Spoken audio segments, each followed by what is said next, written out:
Father God, Lord, we pray that your Spirit will be upon us this evening. Father, we pray, God, that you'll fill Brother Phillips' heart and his head, Father, with your knowledge. We pray, God, that you'll teach us new and deeper things of your word. We pray in Jesus' holy name. Amen.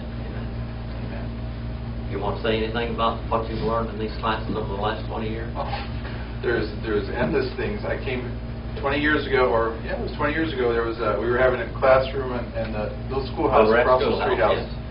And I prayed that God would bring someone into my life that would teach me. And that day, God brought Jim Phillips and he came to that class. And that was underneath Tracy Strong's teaching. Yes.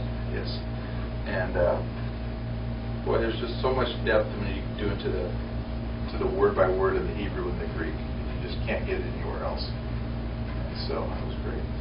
And were you a missionary back then? No, I was a student. Did you ever think you'd go witness to thousands of people in other countries? No, I wasn't even thinking. But you've been to a couple, haven't you? Yes. How many mission trips? 20? 23. 23 trips. Yes. Yeah. Africa. Thank you, brother. Okay. Well, I remember when I would be teaching sometimes 4 and 5 Sunday school classes in a row on Sunday morning. They would have him come and be guest speakers one after another. And Lee would get a speaking appointment one after another, and then he would say, Brother Jim, go with me. If I chicken out the last minute, I want you to get up. And you know what? I got up. He said, you did just teach what you taught in the last class again. You remember that, Brother Lee? But he can get up and do it now. He can get up and preach in some other language and lead those people to the Lord. They say that his sermons are the most simple sermons that the people understand them. They understand them. Jonah is a tremendous book. Jonah is a book of predestination and foreordination and the sovereignty of God like no other book. It is a book of rebellion. A book of rebellion. A book that, we got some new students here. A book that talks about rebellious children of God. The book of Jonah. Welcome to the class. Thank you. Jonah. A book of the sovereignty of God, foreordination, election, predestination. God, we looked at last week and we find that God called out Abraham and elected Abraham to be the father of his nation. And all of us can trace our lineage back to Abraham. Israel was foreordained and elected. Joppa, the little city called what? Joppa is called what? This is the test. Last week. Beautiful. Joppa was foreordained and elected. How about Nineveh? What does Nineveh mean? What does Nineveh mean? Come on, girls and boys. Nineveh. That means house of the fish god, basically. House of the fish god. All right. And with Jonah, what does Jonah mean? All right. Dove. Okay, dove. And so we see all of these things. God elected a ship captain. God elected a ship. God elected Tarshish to be the mistress of the sea at that time, building all the ships so they could have this ship to go to Joppa in the Mediterranean there. We have the whole crew that was elected. We have a storm that was elected. We have a fish or a dragon that was elected. We have a castor bean tree that was elected. And we have a worm that was elected. And we got Jonah that was elected. All right? And Jonah's ministry covers from about somewhere between 753 and 793 BC. And it's quite a story. Like I said, a story of election and a story of rebellion. Election and rebellion. We see that.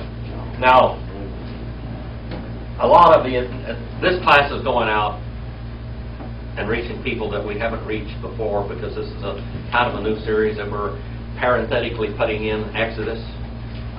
One of the best interlinears and the best printings of the Hebrew text that I've ever seen is by Green. And there's a 3-volume set, or it's 4-volume now, isn't it, Brother Roger? Yes. It's 4 volumes now. But the printing is pretty good. And you can see it here. I did this years and years and years ago when I was in seminary. I wrote all over this thing. You can see that the Hebrew text is good. It's much better. Hebrew printing is poor. And I'm going to put this up on the camera so these people out there can see it also. So by Green? All right. This is by Green. And it's a pretty good text. Now, I have many Hebrew grammars. Biblical Hebrew is different than modern Hebrew. It is not in the same world. I'm going to tell you that right now. It just isn't. Kyle M. Yates is a biblical Hebrew. These scholars go back 1,000 years, or more than 1,000 years on biblical Hebrew. When the Jews started using their language in the early 1800s, the late 1800s, early 1900s, they had to go back to these scholars, but they didn't listen enough. They should have learned how to translate their Bible a little better. They go to the Babylonian idea of different things, the Babylonian Talmud, and we're going to bring things out of Kyle M. Yates. Now, there are 2 books that you absolutely need if you're going to study any Hebrew. I'm not teaching Hebrew, so to speak. You get Hebrew secondarily from my class, and I'm teaching you the Bible, but you get Hebrew. Now, this is a book, if you're going to study Hebrew, that you absolutely need. This book is Brown, Driver, and Briggs. Francis Brown, S.R. Driver, and C.A. Briggs. All of my work is cross-referenced to the page numbers in this book. A lot of people go to Strong's. Strong's is for the weak. That's all I can say. Strong's for weak. This is Brown, Driver, and Briggs. Okay. This is a Hebrew lexicon. Okay. Hebrew lexicons are usually very large. I'll put this up here on the so they can see this. Hebrew lexicons are very large. What's the difference between an analytical Hebrew lexicon and a Hebrew lexicon? Who knows? What's the difference between an analytical Hebrew lexicon and lexicon? Now, this one here is Davidson. It's falling apart. I've had that since 1970-something. This one takes every word in the Hebrew Bible and it declines and conjugates it and tells you what part of speech it is and everything else. This one is by Davidson.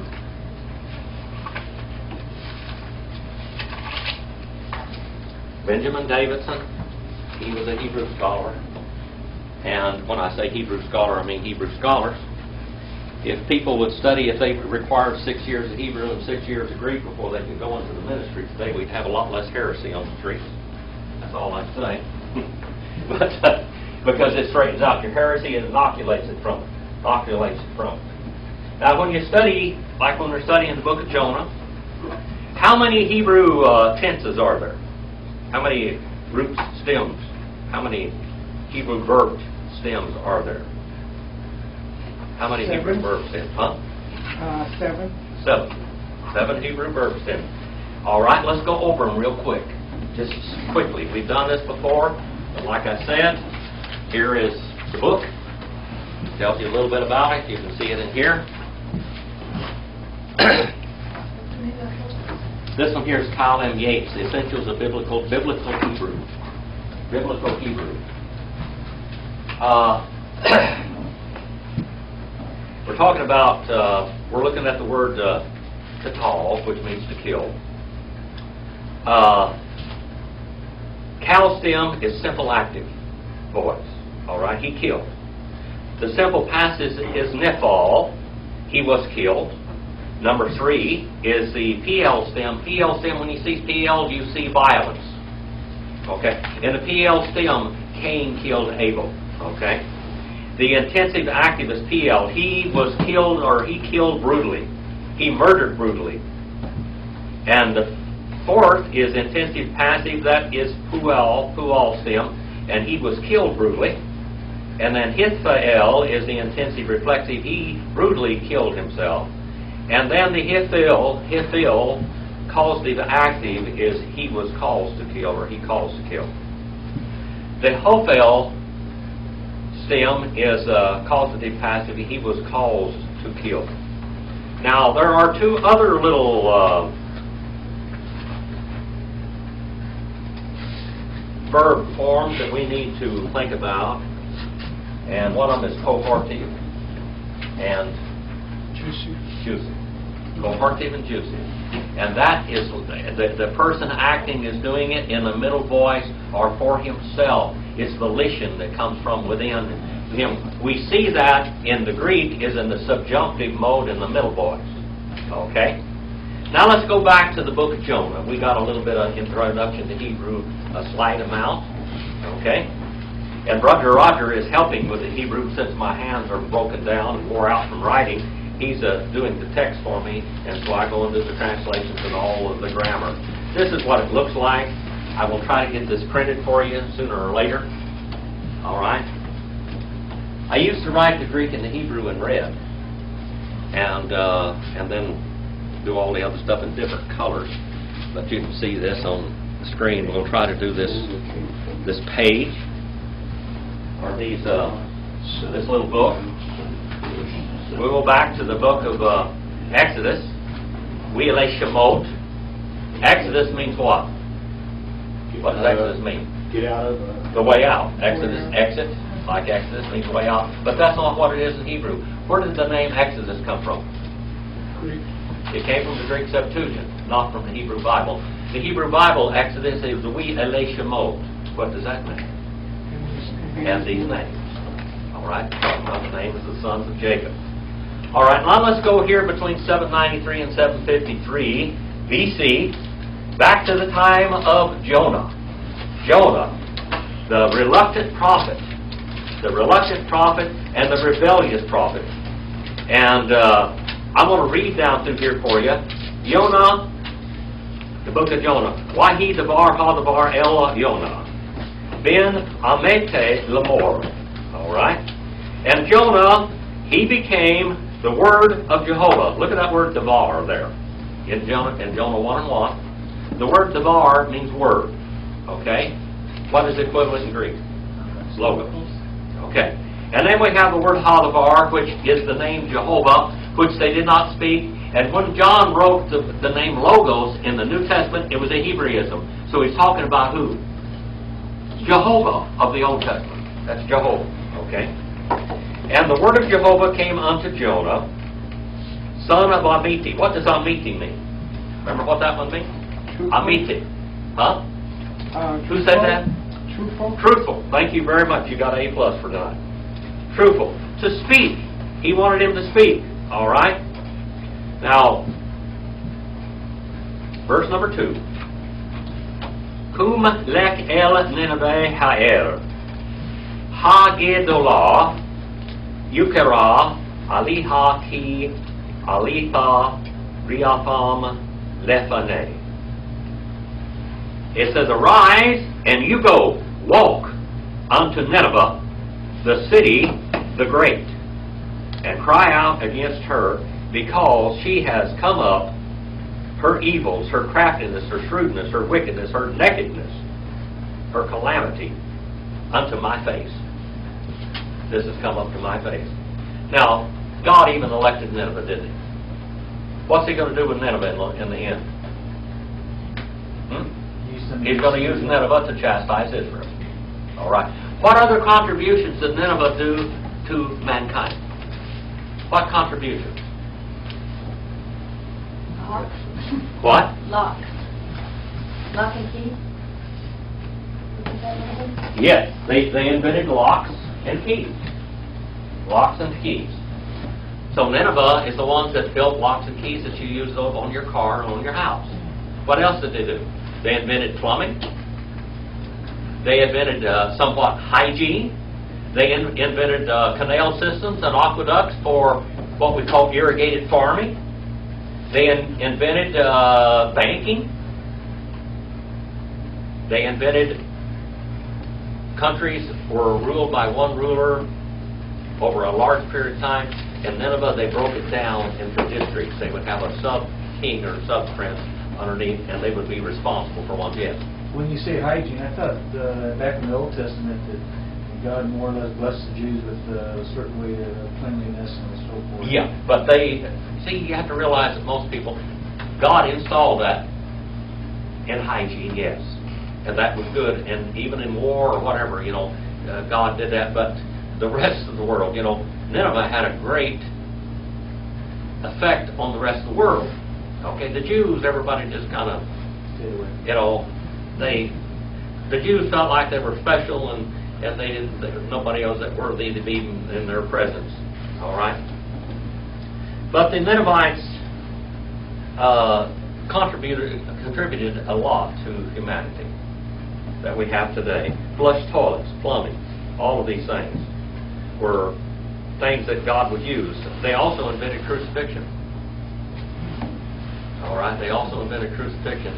And I have to go, since we have no students here, and the rest of you, please don't be too bored. When the Ninevites invented crucifixion, it was impaling. It wasn't really crucifixion, but it became crucifixion.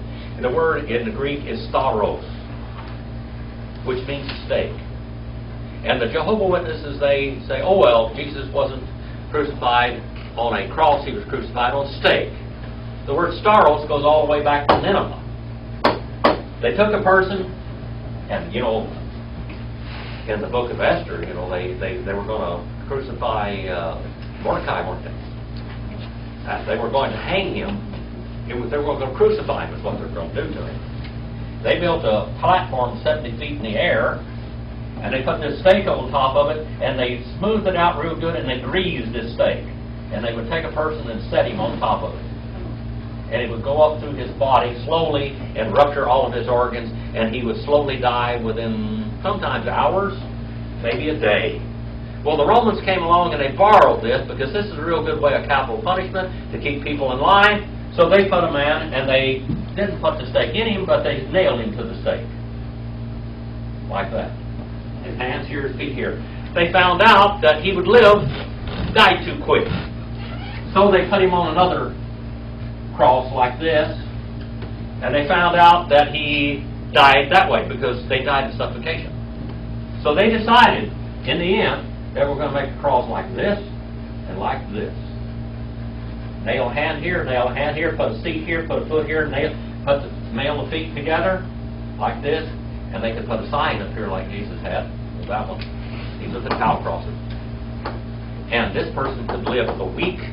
I think one person in history lived 3 weeks on the cross after he was crucified. That's real good. That's a deterrent to crime and rebellion, see? That's what they want. All right, let's go a little further. See, the Ninevites invented all these things. And let's go on down. We'll find out that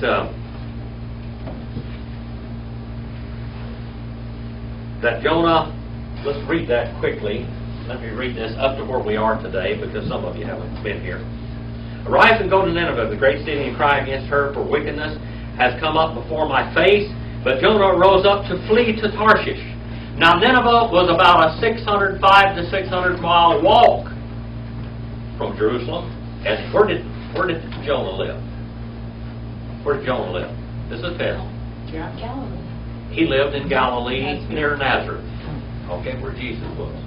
When the Jews says, did any prophet ever come out of Galilee? Jonah, one of the greatest prophets of the Old Testament, came out of Galilee, nearly in the same city where Jesus was raised. Okay?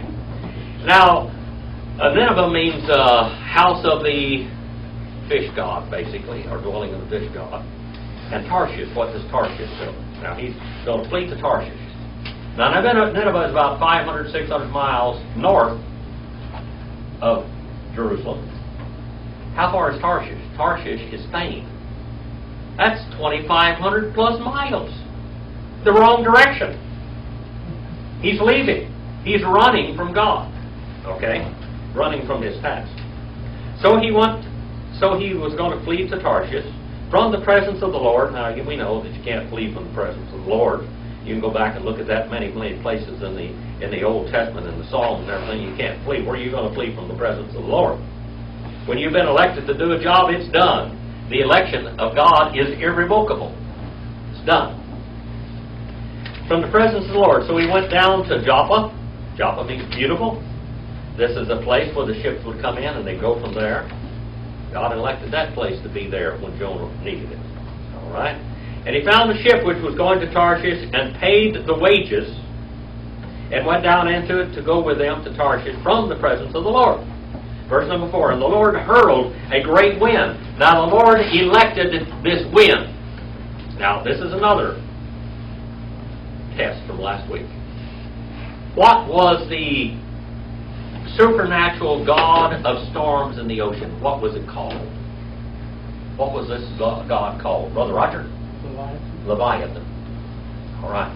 Leviathan is what this supernatural God was, and that was a God that basically made all the storms out in the ocean and swished his big tail and his body around and made the storms and the waves go and everything. And it was supernatural. And according to the book of Job, of course, we find that the devil and the powers of Satan are in storms and terrible weather that kill people and everything. You know, like people try to blame it on God. An act of God is an act of Satan. Okay, that's who it is. So this great Leviathan, the great Leviathan, there was one that dwelled at Galilee, which was the gates to the eternal regions or infernal regions. The gates of hell were looked at in the bottom of the Sea of Galilee. And when the storms hit out there on the Sea of Galilee, they said the great Leviathan that guarded the gates of hell was stirring up this demonic creature. When Moses and Aaron went into Egypt, they took that rod of God with them and they threw it down on the floor in the palace of Pharaoh, and it became a Leviathan, a great dragon. Tanin is the word. And then, of course, when Jannes and Jambres threw their rods down, they became Leviathans, also great dragons too. So now we've got a storm out here in the ocean. Everybody's afraid and scared to death. And there became a great storm on the sea that the ship was about to break up in pieces. The ship itself, it says, is voluntarily going to break up because of the great storm. Then the sailors began to be afraid, and every man cried to his own personal little Nephilim, his own little god. And they threw the cargo, which was in the ship, into the sea to lighten it for them. But Jonah had gone below in the hold of the ship, and he had fallen fast asleep. Fast asleep, deep asleep. And verse number 7 says, so the captain approached him, the captain of the ship. Now remember, this captain's elected. We're going to find out that the whole ship is going to be saved. Everybody's going to be saved because of Jonah. Jonah affected many people's lives. A lot of people got saved because of Jonah. The whole crew, the ship, everybody's going to get saved. Okay? And the captain approached him and said, how is it that you are dead asleep? Get up and call on your God. Perhaps your God will be concerned about us. Remember, He will remember us. You will keep us in His thoughts, is what it says in Hebrew, so that we will not be destroyed. Verse number 7. And each man said to his fellow, his mate, his friend, come, let us cast lots, so that we may learn on whose account this calamity, this evil, this nakedness, this wickedness, that's all in this word right here. This is how the snake in the Garden of Eden, the snake became wicked. The snake wasn't created wicked. He became wicked. Okay? So they cast lots, and the lot kept on falling upon Jonah. God was showing them through their rolling of the dice or the lots that Jonah was a man. He was speaking to each one of their hearts. And they said to him, tell us now, on whose account has the calamity struck us? And what is your occupation? Are you a bank robber? Are you a thief? Are you a killer? Are you an assassin? What are you? Why are we in so much trouble? Why are we in so much trouble? And where do you come from? And what is your fatherland? From what people do you originate? All right? And he said to them, I am a Hebrew. Hebrei. What does Hebrei mean?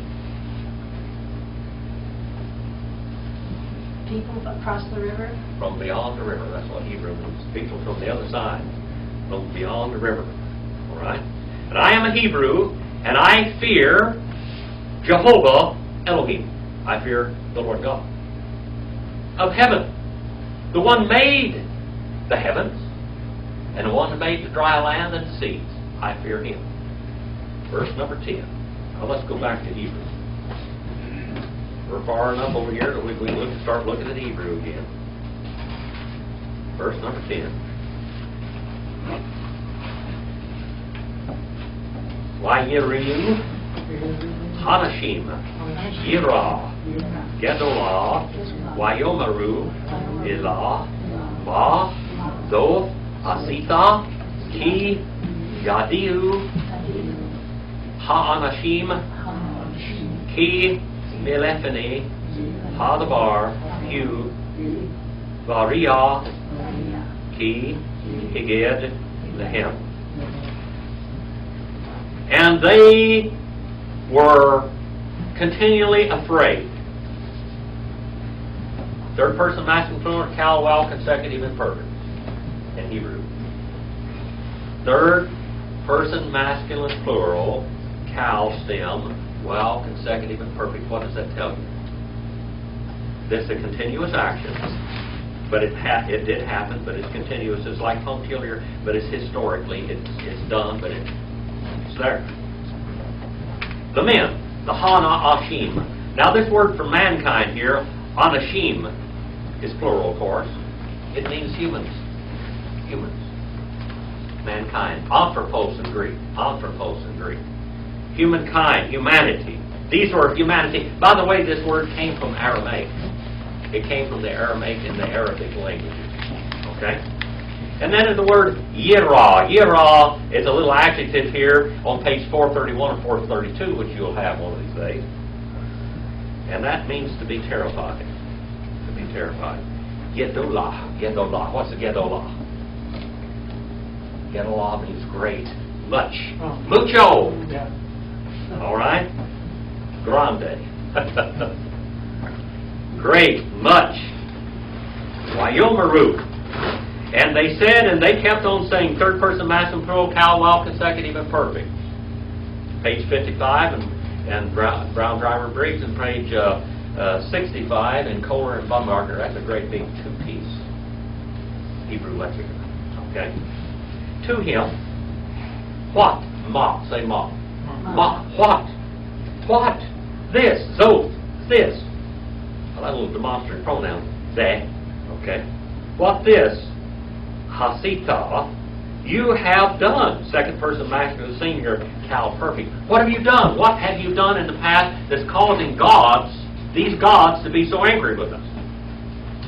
What have you done? Because they have known. Third person construct plural, kal, perfect. They have known. Who told them? They have known. Who told them? Their gods had told them. Actually, Jehovah had told them through their little... God is telling on Jonah. He's telling on the rebellious prophet. And then Ha'anashim, the men, the mankind. All right? That, from the face of Jehovah, they knew the name of Jehovah, see? Hadabar. Now, we don't know how to say that name at all, period. You can't say it. We've looked at that before. You put the name Jesus on the board, you take all of the vowels out of it, and you can't explain it. You put Jehovah on the board.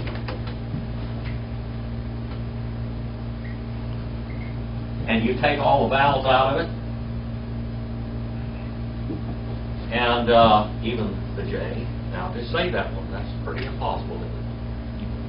You can't do it. Jesus.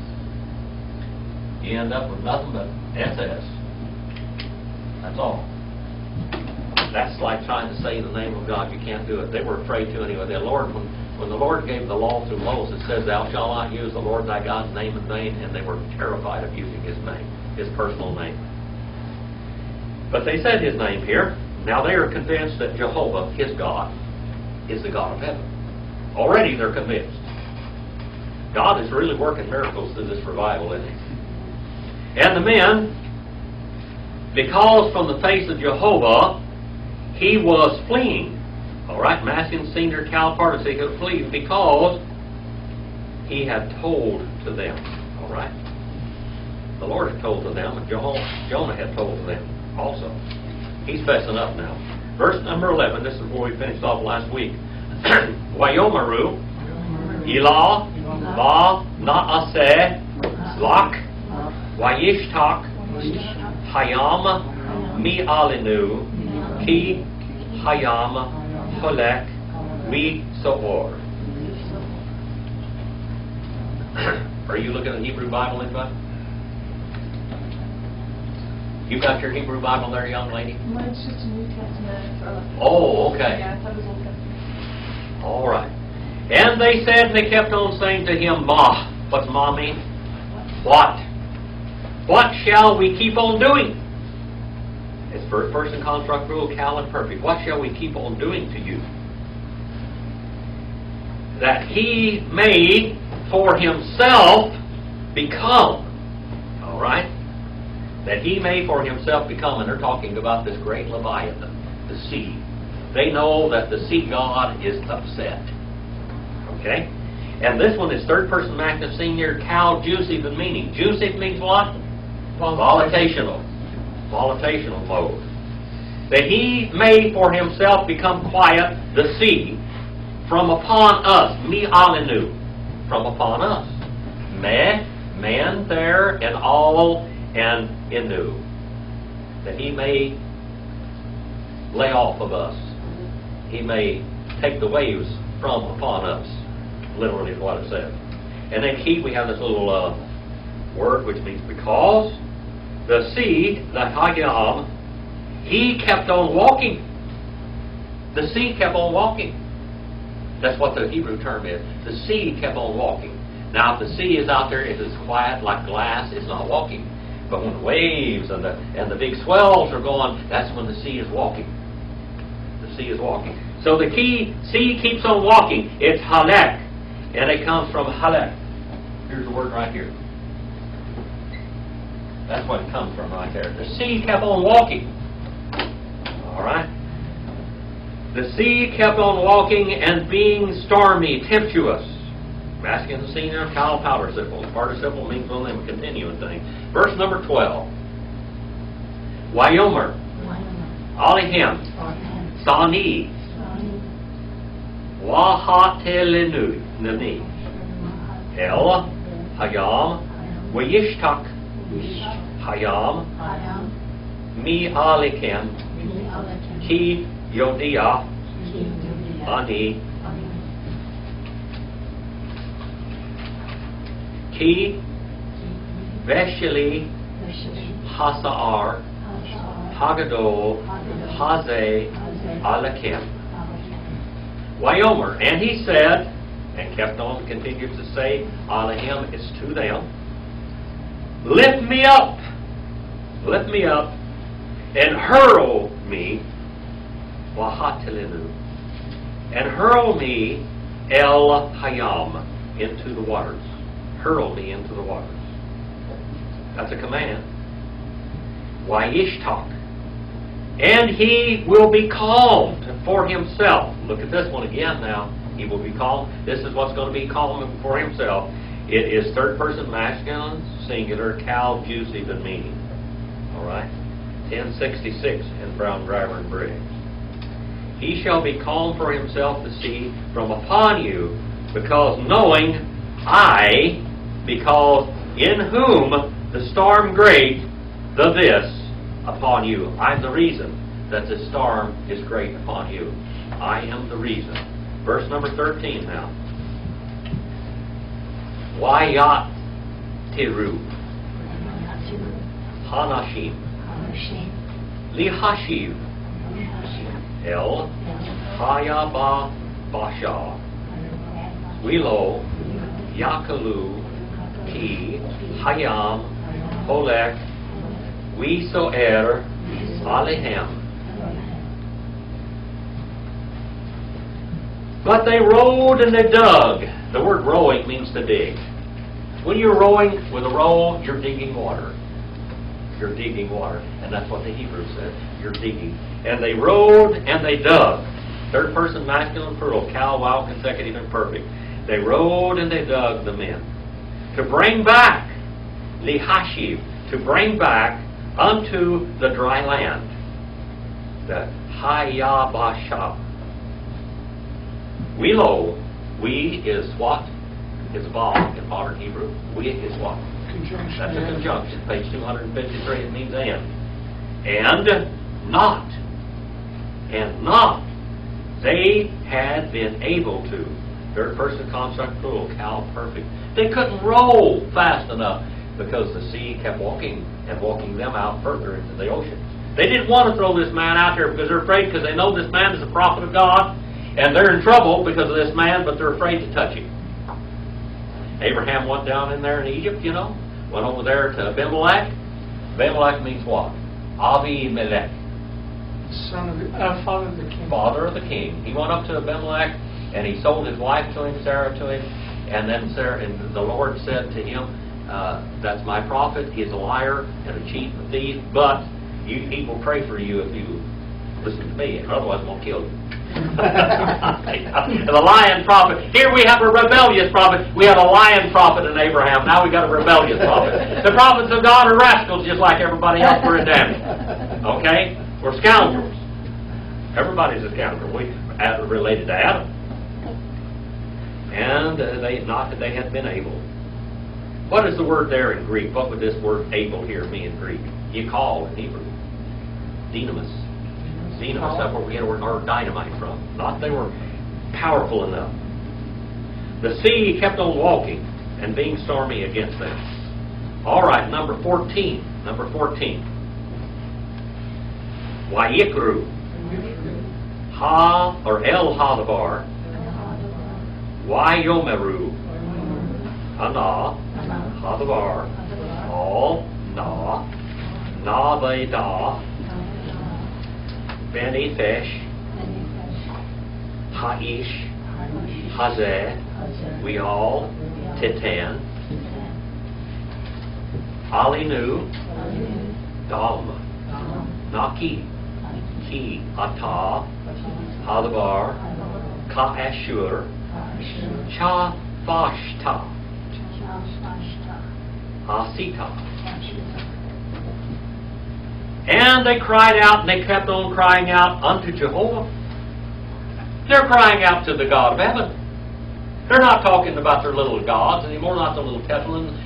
They're not doing this anymore. Now they're calling upon the God of heaven, because now they have become believers.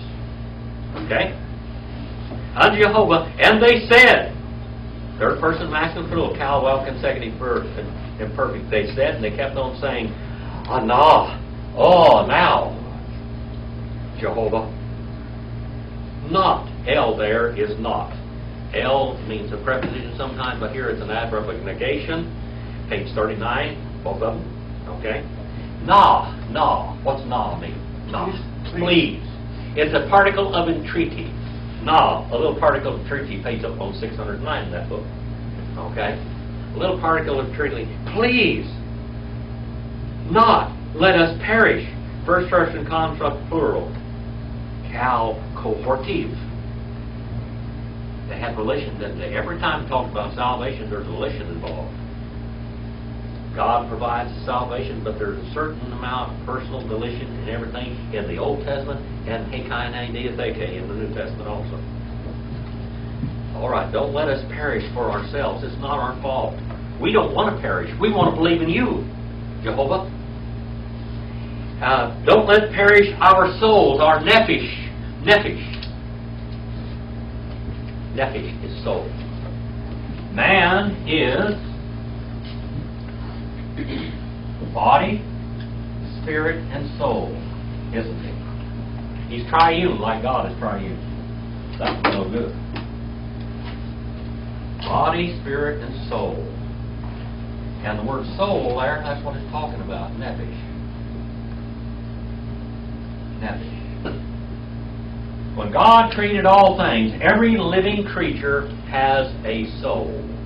We're going to learn a lot about theology in here that's left out of so many pulpits. Animals have souls. You that shocking? That's shocking. Animals have souls. Animals have souls. They're individuals and lives. They have souls. Okay? Many people just look over this. Hebrew just jumps out and beats you up. Pay attention. I mean, we're going to see this a little bit later in this book now. Okay? And they cried out unto Jehovah, and they said, Ah, now, Jehovah, please don't let us perish. On our part, we don't want to perish. We want to believe. Not our souls. And the man, this, look at Ha-ish. Ish means what? Man. Mankind. What's Isha? Out of man. Out of man, which means woman. This man, it's his fault. Hazeh, the this man is his fault. And not you give for yourselves. All right? Look at this. This comes from Tanin here, or Natan, that is. Natan. And it's second person masculine singular, Cal, Jusive, and me. What's volition is involved in it? We got volition of God and we got volition of man involved here. Right? Then all he knew upon us, basically, Dom. Look at the word Dom. Dom. Dom means what? Blood. Ha-Adam. Adam means what? Adam. Adam. Adam means mankind, but it also means blood. The root of Adam is blood. Ha-Adamah. Ha-Adamah. What is that? That's earth. That's earth. And the root of that is blood. And the one of the basic, what is the most outstanding basis of your blood in your body?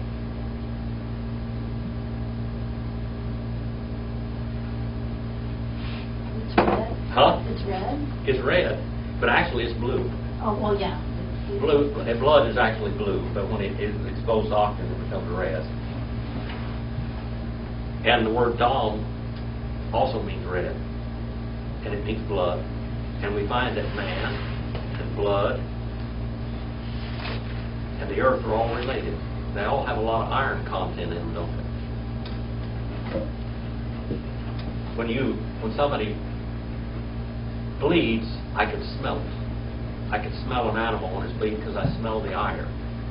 How many of you ever eaten food out of a cast iron skillet?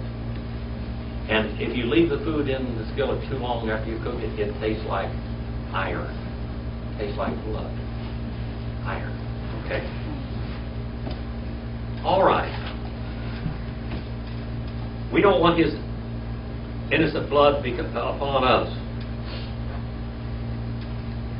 Upon us the blood innocent, because you, Jehovah, just as you have delighted, you have done.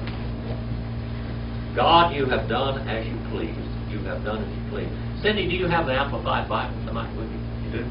All right. We'll read that in a few moments. Verse number 15 now.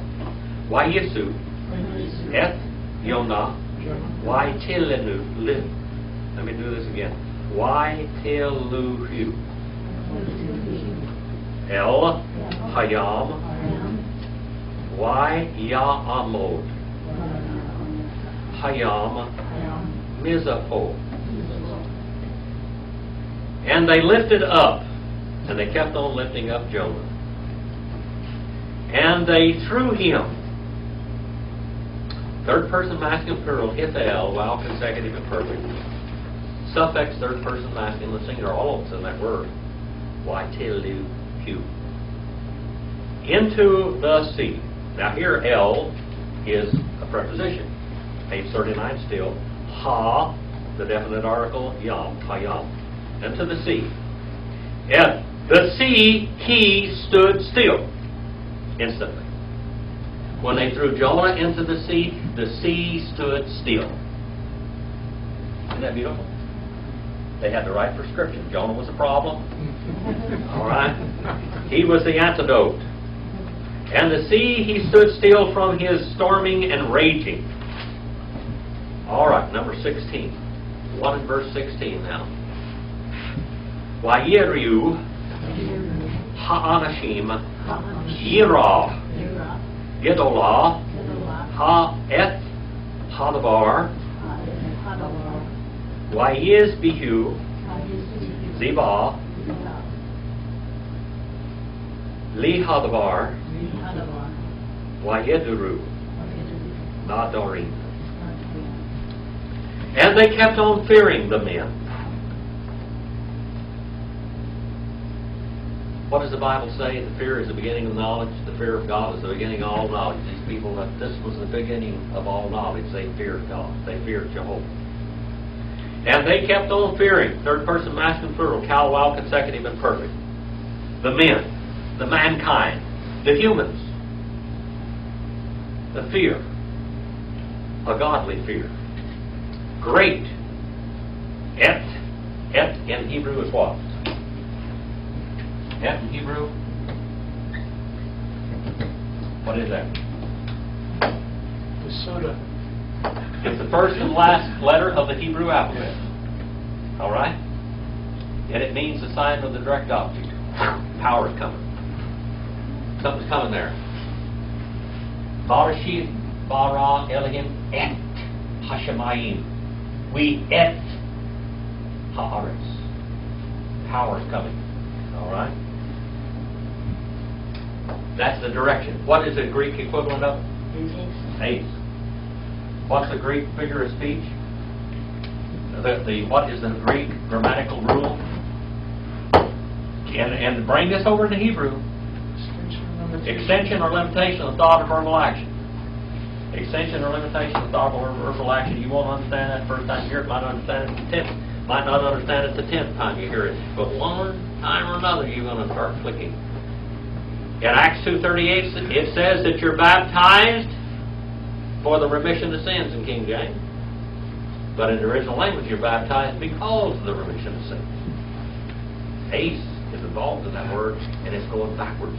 Forward or backwards. Remember that. And they feared the men. Great. Et. Jehovah. They feared Him. They feared Jehovah. And in the New Testament, that's Hologos.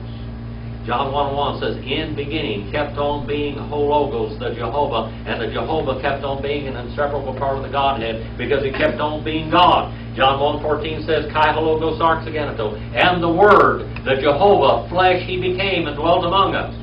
That's the one they're fearing right here. He's the promised Messiah to come. They feared great Jehovah. And they slaughtered. And they slaughtered. They, you know, when God saves you, He gets your pocketbook. Goes along with that. When God saves you, He gets your appetite. When God saves you, He changes your life. He affects everything about you. And that's what He did here. Now they're saved, and the first thing you're going to do, when they wanted to worship God, they were going to sacrifice something. I remember when I first started going to church, didn't know anything. I went to a church that didn't teach the Bible at all. Period. Zero. But I got a Bible. I started reading that Bible from Genesis. You know, you begin at the beginning. That's what you normally do with a book. Boy, I was in trouble deluxe. I didn't see any hope and redemption for me whatsoever. I thought about sacrificing my dog or my chicken or something to get relief from the Lord. Well, all those sacrifices typified one thing, and that was Jesus. I got over there in the New Testament, but, you know, Matthew, Mark, Luke, and John. John got real good. And the men they feared. And they slaughtered, third person masculine plural, cal, wow, consecutive, and perfect. And they slaughtered a slaughtering. That's what it is. It says sacrifice there, but they slaughtered the slaughtering. They slaughtered something that they were going to make money with. It cost them money to worship God. They slaughtered unto Jehovah, and they vowed and kept on vowing vows to Him. Now they're believers. So now, God elected Jonah to preach to Nineveh. He takes off and goes 2,500 miles the other direction. He gets a hold of this sea captain and this crew, and because he jumps and hijacks and gets on that boat, then he pays his fare, his wages. That's what it does, the misthos for wages. He pays his wages to ride on that boat. But God saves all of those people. And Jonah, the rebellious prophet, the unwilling prophet that God elected to preach to Nineveh, God kills him. God's going to kill him. So he uses these people to kill him. That's right. He killed him. Jonah got killed. Now, I've heard this back in that church, where they know up from A to Z or anything else about the Bible. They told me that Jonah could be in the whale's belly for 3 days and 3 nights without dying. That's not what the Bible teaches. The Bible says he's dead. He threw him in the ocean and killed him. God killed him. We're going to see a little bit more about that. Why, man, Hadabar, Dag, Gedol, Livloa, Et, Jonah, Wahi, Jonah, Bene, Hadag, Shilosha, Yamin, Yushilosha, Lilo. Did any of that sound familiar? Dog. Dog. Dog. Dog. All right. 2 and verse 1 in the book of Jonah. Jonah 2 and verse 1. And now appointed, ordained, predestined. Third person masculine singular. PL. PL still means what? With great force. God elected. Hadabar elected. Dog. This word dog here. Dog means what? What does dog mean? Sushi. What dog mean? Fish. What'd you say? Sushi? Sushi. What? Like a Japanese meal. Oh, okay. Yeah. Yes. Well, chow. Chow. All right. This dog, this fish, it means big fins. That's what it means. Lots of fins. Now, this fish may not have been just a fish. It probably wasn't a whale at all. I mean, a lot of people say the whale swallowed Jonah and all this kind of stuff. Well, that's tradition. Tradition is right out of hell most of the time. That's where tradition comes from, even Baptist tradition. All right. And now appointed, ordained, predestined Jehovah, a big fin. Maybe a Leviathan. A big dragon. The big swimming dragon of the sea. Okay, the one that causes the great storm. A fish great. Gadol. Livloa. To swallow down. Cal infinitive construct. To swallow down Jonah. And he became Jonah in the stomach, Hadog of the fish. 3 days. Shilosha the Yamim. 3 days. And 3 nights. What was the only sign that Jesus gave to the Pharisees? Jonah. Huh? This here. The sign of Jonah. As Jonah was dead in the belly of the fish. Jonah's body was dead in the belly of that fish, but where was Jonah? Where was Jonah? Where did his existence? Where was he conscious? You don't die, when you die, you don't become soul sleepers or unconscious. Where was he? In Sheol. The Bible's going to tell us that in just a minute. Okay? 2 and verse 2. Wayit Palel Jonah El Hadabar Eloha Mimi Ha Daga. And Jonah prayed unto Jehovah, his God. Now where's Jonah's body? In the fish. From the stomach of the big fins, this big Leviathan. Wyomer, Garati, Mitz Sarah, Le El Hadavar, Wayaa Ninu, Mebeten, Sheol, Siwati, Shamata, Goli. And he said and kept on saying, I have cried out from distress to me unto Jehovah. And he answered me from the depths, look at that word, the depths, from the depths of Sheol, from the cavity, from the abyss of Sheol. That's where he was. His spirit, his soul were in Sheol. Okay? And I had cried, first person contract saying the PL perfect. He did a lot of crying, loud crying now. Jonah's dead. Dead. D-E-A-D, dead. And he's crying from Sheol. Now he's going to say, Lord, I will go ahead and do what you wanted me to do. Go ahead. I cried for help. And you have heard me. You have heard my voice. 2 and verse 4 now.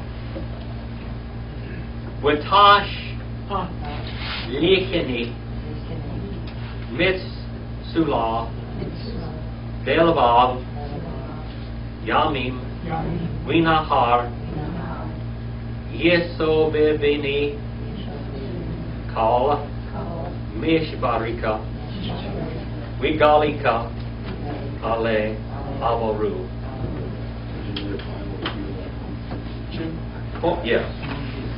Do what? I missed number 3. Then I turned, thank you, brother. I got to go back because I turned 2 pages instead of 1. Thank you, Brother Roger. Watch me, people. I need to watch me. Okay, Wayomer. Garati. Mitzara. Li. El Hadavar. Wayamini. Mebetin. Sheol, Sawati, Shamati, Galileh. Okay?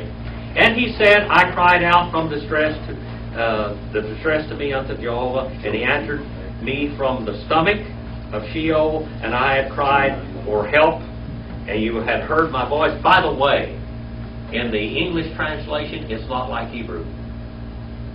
The 2 and 1 is in chapter 1. And we're already in chapter 2. Okay? It's whoever did the verses in the Old and New Testament didn't quite do it inspiringly. Matter of fact, there really aren't verses or anything in those chapters. It's just there. Okay? The verses aren't inspired. Now let's go back to 2:4. For you through me, second person master singing Hifel, wow, consecutive and perfect, suffix first person construct singular. You through me. Who did? Jehovah threw him in the ocean. He had it done. Okay? Into the depths. Alright? Into the depths. Mitzulah. Into the depths. Into the heart. Belvav. Into the heart of the waters. And the currents kept on surrounding me. Third person masculine singular poel. Imperfect. Suffix first person construct singular. All your breakers and your waves over me, they had passed. 2 and verse 5 now. Weani, Amarti, Nigrashti, Meneged, Enika, Oseth, Li Habit, El Hikal, Gadishika. And I, Weani, and I, we on the front of that is conjunction, I is a first person pronoun. Okay? I have said, first person construct singular perfect. I have been driven from before or in front of your eyes. Only I shall keep on adding again. Look at that word Yosef there, Joseph. What does Oseph mean? What name from Oseph? What's the name Oseph? Joseph in the Bible, that means to add or to increase. Here's where the word Joseph comes from right here. First person contract singular Hifel imperfect. I shall keep on adding to look or to regard unto the temple your holy. All these Jews always think about the temple instead of God himself. Don't they? They want to go to church house. not to the inner sanctum of God's Spirit, which is everywhere. Everywhere. Okay? 2 and verse 6. Atha Fini Mayim Ad Nefesh Tihom Yiso Bini Suf Shabush Liroshi. They have surrounded or encompassed me. Third person construct, plural, cal, perfect. Waters. Waters have surrounded me. Odd. This is 7:23 to 24. This little odd. This ayin and dalet. Unto my soul. In other words, I'm drowned. Jehovah drowned Jonah. He's drowned. He said, the water surrounded me unto my soul until I was dead. Okay? In the depths. Home. And he keeps on surrounding me, the reeds, the seaweed. This word suther is reeds. Okay? A plant. Having been bound around my head, all these seaweed and everything. I got swallowed, I got drowned, I was drowned and I was swallowed, I was ate by a great big old dragon or what something. Because they didn't listen. We had a couple of people in the New Testament, they were church members of the church at Jerusalem, and God killed them. Sitting on, what was her name? Ananias and Sapphira. God killed them. We got a prophet in the Old Testament that God killed him.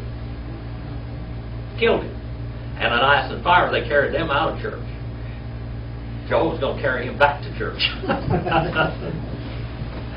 He still wasn't finished with Jonah. What he was elected to do, he's going to do. Period. That's it. Liketzivi. Harim. Yaradi. Haaretz. Berihiha. Baadi. Li'olam. Wata'al. Mishshachah. Haye. Hadavar. Elohe. To the extremity. To the foot. To the base of the mountains. Harim. What is the word for mountain? Har. Harim. To the base of the Harim. Harim. You can roll that R if you want to, that resh. Harim. Alright? To the base of the mountains. Yaradati. The base of the mountains is out there in the middle of the ocean someplace, isn't it? You have mountains and you have islands, and down at the foot of that and out the base of that you have deep oceans. Out here that we have the Pacific up there by Northern California. You have that real deep trench up there, very deep, miles deep. All right, at the foot of those mountains. The world is made out of mountains and valleys, and there's water in between them. Okay? Yaradati. And I have come down, first person construct, singular, cal perfect, I have come down to the earth with her bars, varihiha, with her bars, and unto, to forever. Li olam. Olam means what? Olam. Olam means what? Eternity. Jonah passed from space and time right over yonder into eternity. Olam, that's eternity. He's dead. How many times do you have to say he's dead before these people? Of course, they probably never did read the book. That's the problem. They didn't read the instruction manual. He's dead. He's in eternity. All right? Unto eternity you have brought up from Sheol my life, O Jehovah my God. 2 and verse 8. Verse 7. What? That's 2 in verse 7. That was 2 and verse 7. No. It's different in your Bible. Yeah, it's the number. Okay, the chapters and verses are different in Hebrew. Okay? The chapters and verses are different in Hebrew. Be hit ta taf. Hale nafishti et hadavar zakariti watavo ilika tafilati el hikal God shika. And into faint upon my soul, Jehovah. When my soul fainted, guess what? I remembered Jehovah. I remembered my edict. I remembered the plan of God. God's eternal purpose that I was supposed to go preach to Nineveh. And she came to you, my prayer, unto the temple of your holy, your separateness. Cindy, could you bring up that Amplified Bible and read from the 2 and verse 1 to where we are right now, please? If that's all right.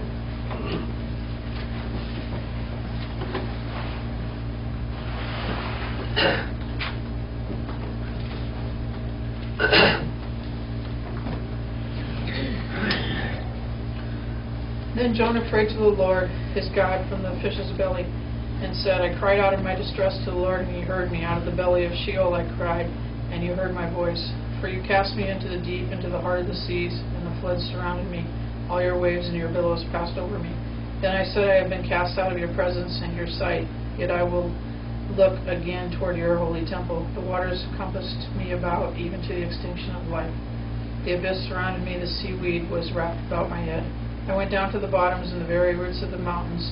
The earth with its bars closed behind me forever. Yet you have brought up my life from the pit and corruption, O Lord my God. When my soul fainted upon me, crushing me, I earnestly and seriously remembered the Lord, and my prayer came to you into your holy temple. Thank you, Cindy. Now guess what? He's going to be revived. He's going to be sent back to do his job. He finally gives up and says, Lord, I'm sorry. I know you've killed me. I deserve killing. Now go ahead and send me back. I'm going to go ahead and do what you wanted me to do. But he still is not willing. I want you to know, he's still not willing. Shadow gods. Shadow gods. God's a vapor. That's 2 and verse 9. Misha-marim. Havli. Shah. Hastam. Ya'azobah. Zobu, that is. Okay, one's honoring. Paying heed. Masculine plural, PL participle. They keep on paying heed. A vapor of emptiness, idolatry, of goodness. They keep on leaving loose or forsaking. Shadow gods. Shadow gods. People keep on worshiping shadow gods. Wiani, Gidol, Vigol, that is. Toda, Ezbiha, Lok, Asher, Nadarti, Ashalima, Yeshua La Hadavar. Wiani, or Wani, and I in a voice. In a voice I call. That, by the way, the word be called there, the word call, that's Aramaic again. That's the root is Aramaic. And it means to make supplication of thanksgiving. I shall slaughter. All right? Look at that word. I shall slaughter. I shall make a sacrifice. First person construct singular cal cohortive in me. Cohortive. It's cohortive. That's the personal volition. He has decided now that from his own volition that he's going to do something. To you I shall slaughter, to you I shall sacrifice to you that which I have vowed. First person construct singular cal perfect. And I shall fulfill for myself, first person construct singular PL cohortive. Keep looking at this volitational form of this verb. Yeshua. What word comes from that? Yeshua. Is it Yeshua, Jesus? Huh? Is it Jesus? Jesus, or Joshua. Joshua means, or Jesus means, Jehovah saves. because in the person of Jesus, Jehovah would save mankind. Salvation, deliverance to Jehovah. 2 and verse 11. Going a little bit longer. Wayomer, Hadavar, Ladog, Wayaki, Jonah, El Hayabasha. And he spoke Jehovah to the fish, and he vomited at Jonah unto the dry land. Now let's just take a look at this situation. Okay, for a minute. Now, God's going to speak to the dog, to the great Leviathan. Now, let me erase some of this stuff up here. Now, this isn't going to look very good because I'm not a very good artist anyway.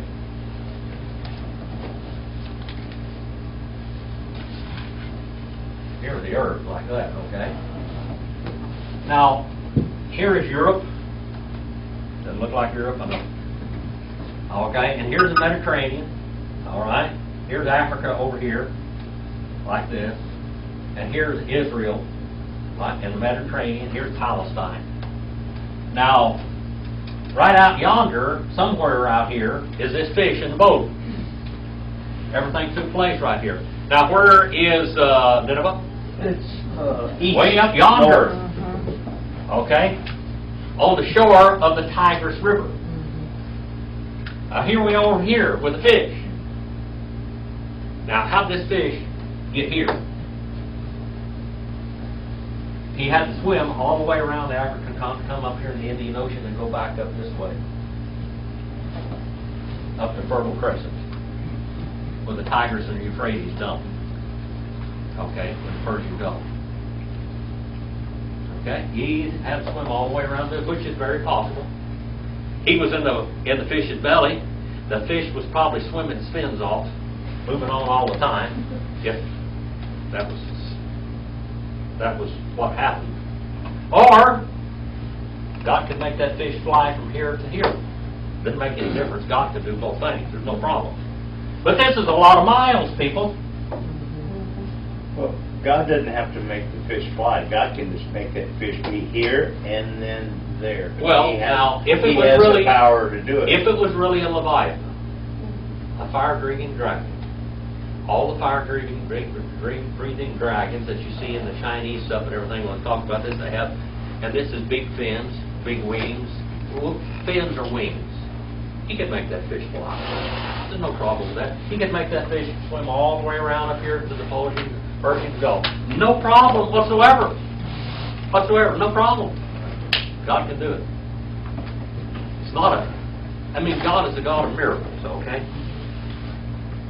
And he spoke Jehovah, God, unto the fish, and he vomited Jonah unto dry land, and that dry land was on the seashore of Nineveh.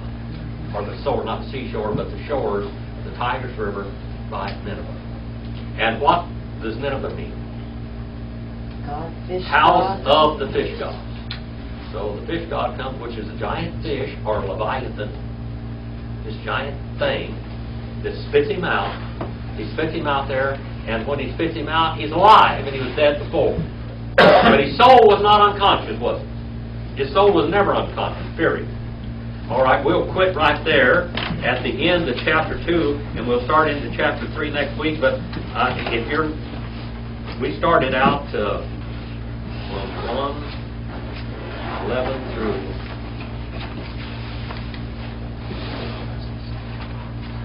2 and 11. Now, do you have any questions? Any questions? Got any questions anywhere about anything? Yes. You said that Nineveh it was a house of fish. The house of the dwelling of the fish god. So they worship the fish god? Yeah, they did. They were By chance, did they see Jonah be spit out by this fish? Many people believe that, yes. And so here they see their God spitting out Jonah, but God's going to preach to them a different God. Now, the people that were in the boat, they had different gods when Jonah came upon them, didn't they? But they only had one God when he left. Okay? God is doing, a tremendous evangelical work through Jonah, even though Jonah is definitely not cooperative. Nowhere along the line is being cooperative. God did quite a job through Abraham, even though Abraham was an ungodly buzzard. Simple as that. Okay? Yitzchak did the same thing. Yitzchak. Isaac. Yitzchak. That's his name. Yitzchak. What does his name mean? What does Yitzchak mean? Pleasure. Pleasure. Kiss, sexual contact, smiling, laughing. That's what Yitzchak means. Okay? Now, anyway, when Yitzchak did the same thing to Abimelech's people, now Abimelech and his father, the king, there were probably many of them. That was the name of their king, Abimelech, father of the king. When he went down there, he did the same thing. He sold his wife, Rebekah, to Abimelech, and then he's out there in the court making love to her, and Abimelech sees it, and he said, that is not your sister. He used the word Yitzchak, even making love to her. Okay? And caressing her in sexual embrace. So that's not his sister. Okay? And he, again, was approached by God, said, I'll kill you. You know, you can listen to me, or whatever. And he's a prophet of God. He's an ungodly buzzard, but he's a prophet of God. Now we have this ungodly prophet Jonah, the rebellious prophet that God's going to use greatly, and he already has used greatly. How much value does God place upon one soul? Enough to die for. Huh? Enough to die for them. Enough for God to become flesh and go across the Calvary and die and suffer the torments of that death. Okay? Any other questions? Any questions? Young lady, you got a question? Good to see you in the class tonight. Brother Steve, you got a question? Well, I have quite a few of them here, but I'll spare everybody. So he's dead in the fish. He's dead in the fish. But yet he's not unconscious. He's able with his soul and spirit to confess where he's at. He knows where he is. And that his wrongs. One of the things that's interesting is that he understands that there's bars. In other words, there's you can't go back. There's something holding. Remember in Luke the 16th chapter, we can't go from here to there. There's something holding him there. That's right. He's in eternity. He's not in space and time any longer. Right. And that that hell is below us. The dead are below us, crying out below where we're standing right here, and he's reaching to God and saying, if you will just spare me one time, and God knows he's not telling the truth. Jonah never is a willing prophet. He never will be. He's a rebellious person. Jonah is rebellious. He's very prideful. He's very prejudiced to the extreme. Everything. Jonah is a rat. But God's using the rat. Hadn't he used you? See how he uses all of us rats, all of us Adamic people. All right? Any other questions? Chris? No, he's not. He's in Sheol, which is the place of departed spirits. Just like Luke the 16th chapter. Here we have two people in the Bible that are in hell talking. Sheol. Sheol and Hades are the same place. This is eternal hellfire. Sheol is a great cavity. Before Christ died, that's not the right one. There was a great cavity called Sheol. One half of it, it's all called Sheol, or Hades. Sheol and Hades. They're the same place. One half of it is paradise, and one half of it is a place of torment. Okay? The place of suffering and torment. Over here, there are lost people. We have a lost man begging and crying to God to send somebody back from hell. He didn't ask him to send him.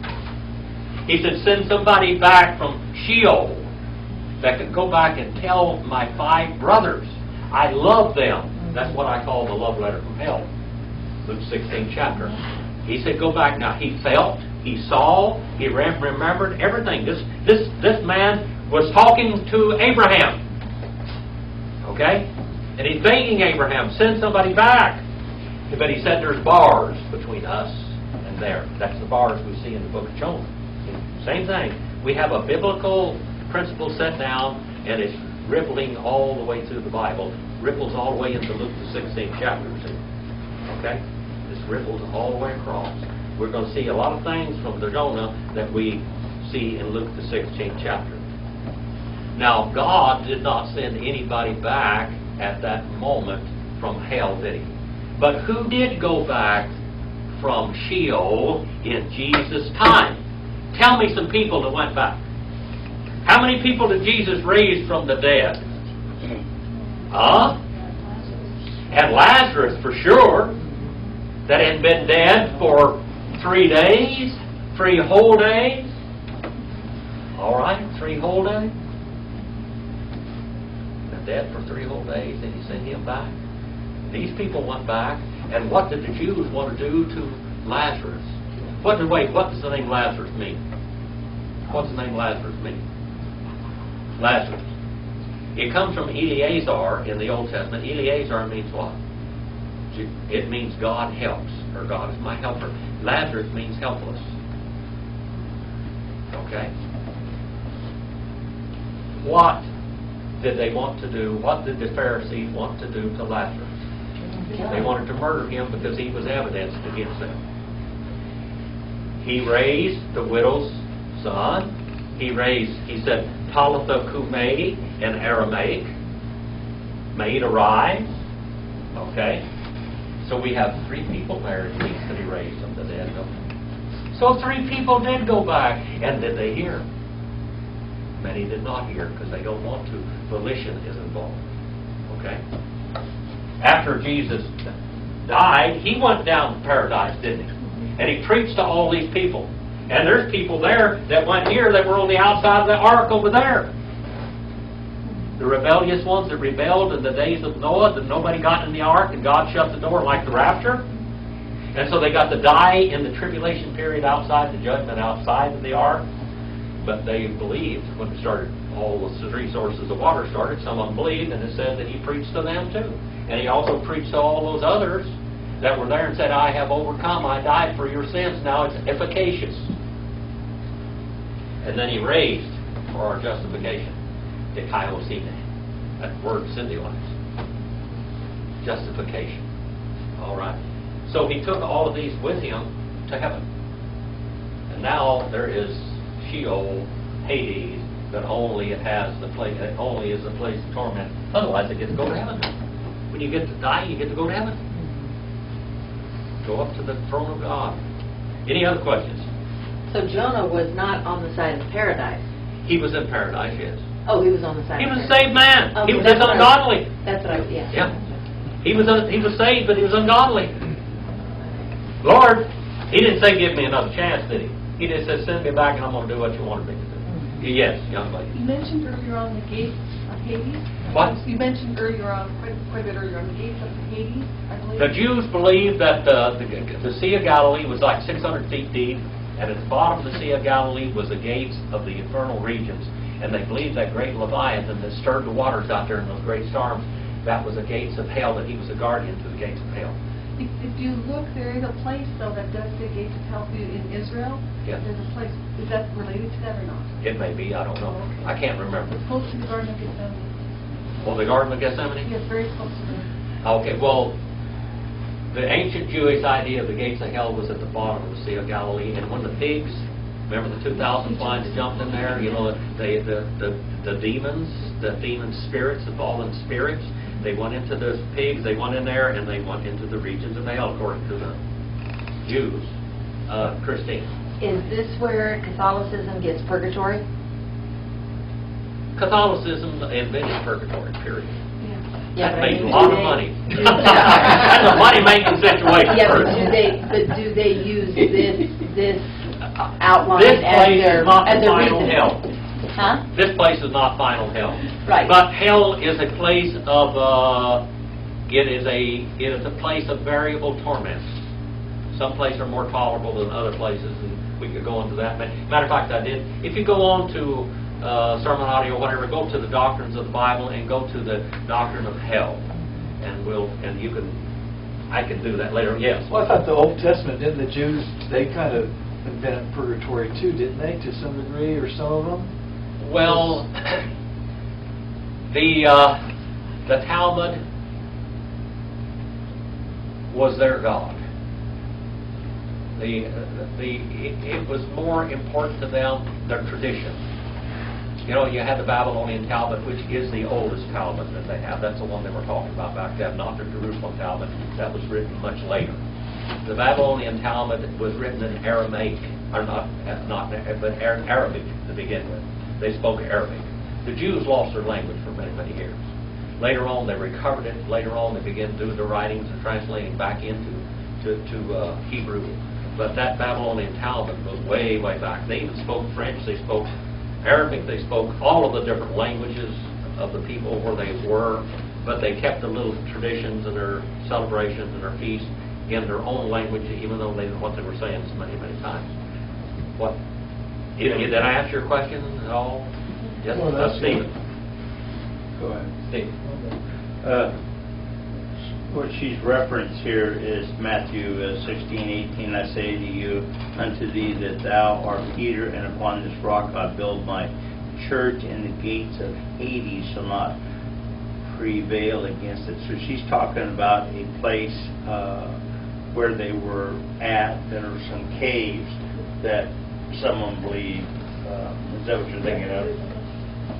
Well, the gates of hell. First of all, Matthew 16:18. You're Peter, but upon this rock, you're Peter Petros, a little stone, but upon this gigantic rock I shall be building my church. And he was already called the church out. Their church was in existence at that moment. He had called it out. The word ecclesia means once called. I started calling out in Galilee. And the gates of hell means Satan would try to stop it. Satan tried to destroy the church, but the church went all the way down to the Dark Ages and spilling its blood all the way. And of course, Catholicism got involved, and Catholicism was a daughter of Satan. Catholicism became the gates of hell. Well, that's where she's. That's where the mix-up comes. I've heard that. And when you get to the Latin, it talks about that they believed that the gates of hell was a cave, and that he had the key to the gate and was guarding it. Okay, now Matthew the 18th chapter it says, and he gives the keys of the kingdom not to Peter, but to the church. The keys of the kingdom. The administration of the kingdom of God is in the church's hands today. The church is the administrator of the kingdom, not Israel. The Lord took the keys of the kingdom away from Israel and gave it to the church in his ministry. When he went into Jerusalem on his triumphant entry, he had set aside Israel's administration. They were no longer bona fide administrators of God's kingdom. The king had come on the scene. He was the king. Not them anymore. He was the king of Israel. He was the administrator. He cleansed the temple and everything else. He declared his sovereignty. And they wanted to try to murder him at that spot. They said, look, they're saying you're Jehovah. You come in and enter us. But according to the book of Daniel, it says exactly the day that he would ride into Jerusalem on that white donkey. The very day was prophesied that he would ride into Jerusalem. And he did. And at one time they said, these people are crying out, Jehovah, praise Jehovah, and you're sitting here and taking that praise? He said, if I told them to shut up, the rocks would cry out. Of course, it was secret. All right, anything else? No? Montana? Sharon? Well, I guess this whole thing, I'm thinking, we're talking about the total sovereignty of God. If God says you're going to go do something, you're going to go do something even if you're dead. You're going to go come back. That's right. I mean, God said you're going to do it. It's done. Death is no excuse. No. The calling and election of God are irrevocable. I said last week, one time I was a great teacher, a great teaching and everything else. I got hurt really bad in church, and I took off. I went to Nevada. I was a missionary. I was a teacher. I taught on the radio and everything else, but I was supposed to be in the pulpit. God hadn't recalled me. I had a lot of trouble, and you know what? When you put yourself in churches, you can be hurt. You put yourself in the hands of people where you can hurt them. I didn't want to be hurt anymore. Didn't want any more of it. I went up there, and I got married to a woman that was right out of hell. It was the devil's sister. And I mean, I thought I was. I mean, she was bad news. And I had to go back to church to get some solace from people. And boy, it was a problem. I went back in there, and it was the same problem as it always was. I had people tearing me up and everything else. But you know what? When I surrendered back and got back in that pulpit, I knew I was where I was supposed to be, no matter what happens. Period. Because I was flying. I knew that's what I was supposed to be doing. And boy, it is so good when you know you're right in the middle, the center of God's will, and you're in the center of His will right now. Where you are is where He wants you right now. And I surrendered back to God. I gave my life back to God. And I said, here I am, come what may. I don't care how many times I get hurt. I'm just going to be there. And here I am. Irrevocable. The calling of God is irrevocable. Period. And it's not easy. It's not easy. You've seen me through 20 years of it, Stephen. You've seen me go through some rough stuff. Yeah, more than that. Yeah, more than that, probably 40. All the way from the oil fields to here. You know, we not all... But your heart for the Lord didn't change. That's one good thing. The Lord doesn't change. We may change our mind, but He doesn't change His mind. Jonah did not want to do that. I loved preaching. I was scared to death. You know, when I would preach, I would get up and preach a message and sit down and shut up, and nobody could pry a word out of me. I was so quiet. I would not talk to anybody. I had my lesson. I knew what I was doing, but personally, I was very backward. Now, you don't know that today. See, you can't see that. It took God a lot of training to get me where I am today. When I got my ham radio license the first time, for the first 10 years, I never said one word on the radio. People don't believe that today. They do not believe that. That 1960. Until 1975 or 72, somewhere around there, I never said one word. What'd you do? Nothing. I just had radios. I love working on them. I wouldn't even work CW anything. Nothing. I didn't say a word. But then God works you over. Everything that happens to you has a purpose. Everything that happens to you is for a purpose. God uses it. For God is able to cause all things to work for the good of them that are called according to His purpose. You haven't done anything in your life that God didn't allow to happen. No matter how bad or good it was. God allowed it to happen to train you.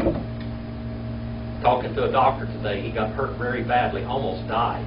He said it was the worst pain I ever experienced, but he said, I can understand people's pain now. I said, it was good for you. It was good for you. I mean, that's awful hard to say. The man was tremendously hurt and burned terribly bad. But it was good for him, because now he can share people's pain, because he knows what it is to be painful. When you've been broke to pieces and you've been blasphemed and cut to pieces, you can maybe understand what happened to Jesus just a little bit. You can share that with Him.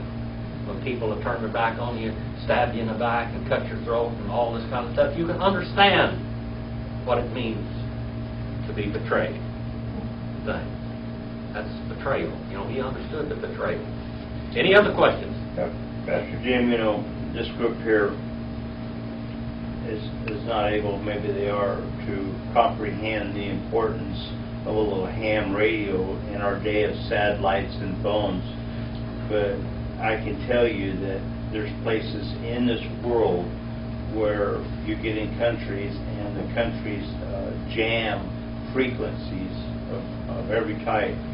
But the ham radio can skip at 2 times. That's when the sun's coming up. All over. And as the sun's going down, the ham radio can actually skip between those frequencies for almost about 5 minutes. So about 10 minutes a day, people around the world are getting a touch of freedom. And I remember a time in my life that I was sitting there huddled with a bunch of expats listening to that little bit of freedom that I knew. Well, that's important. When I got on the radio and started teaching, people to get me to talk on the radio, they had to ask me a question, because I wouldn't say anything. I key up the microphone and not one word would come out. I couldn't do it. But when they asked me a question, I could answer the question. So they started asking me Bible questions on the radio. So I started telling them. All the websites, discovertheword.com, discovertheword.drjim.com, sermon audios, .com/DTW all came from the ham radio. That's how it got started. One student says, I want to put a website up and I want to print your material and make it available for everybody. You're one of the greatest teachers in the world. People need to hear you. So that's how this started. That's where it all came from. It was off of that ham radio and me answering questions out there from the reluctant speaker that wouldn't talk. All right. You ready to go out and do something eternal? I don't want to cut you short. I think we're at the end of all the recording. That one's finished. I don't know whether this one's at the end or not. No, it's still got a little more time.